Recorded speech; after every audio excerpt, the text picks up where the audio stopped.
diagnosed with Alzheimer's, is agitated and angry. He's pacing about in the patient lounge.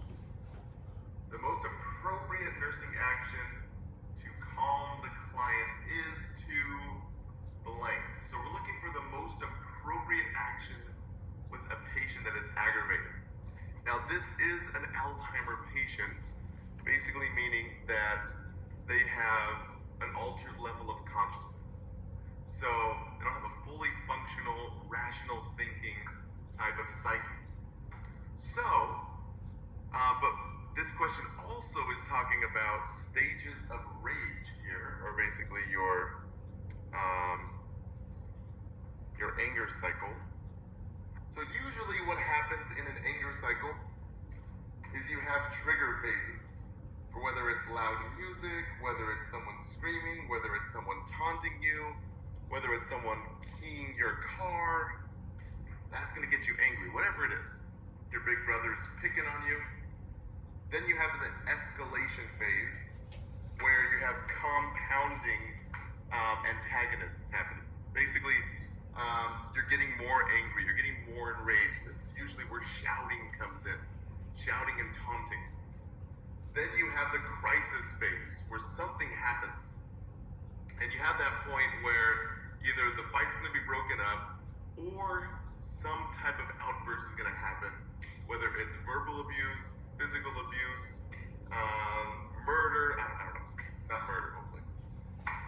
Then, after you have your crisis phase, you have possible additional assaults, and we see this all the time on Jerry Springer. You have the outburst, and then everything's cool.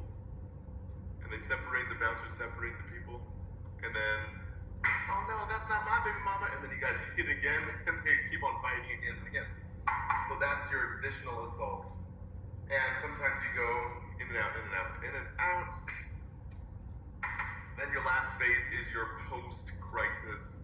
Basically meaning after the show's done, you're driving home, whatever. You're thinking all the things that you should have said.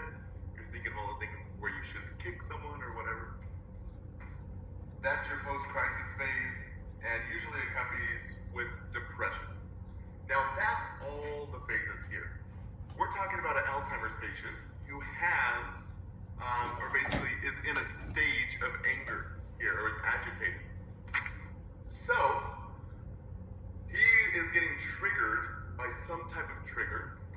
We do not want it to escalate into a crisis here.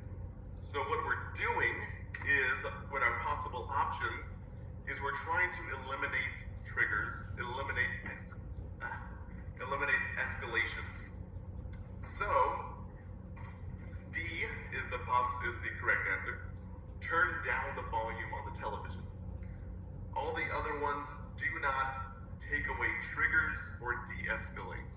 So, the other options here, encourage him to join a group activity.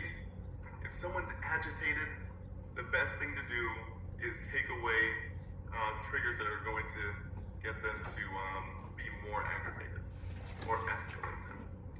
So usually, turning down the volume, turning down the lights, calming the patient, putting him in a group activity is going to cause more stimulus.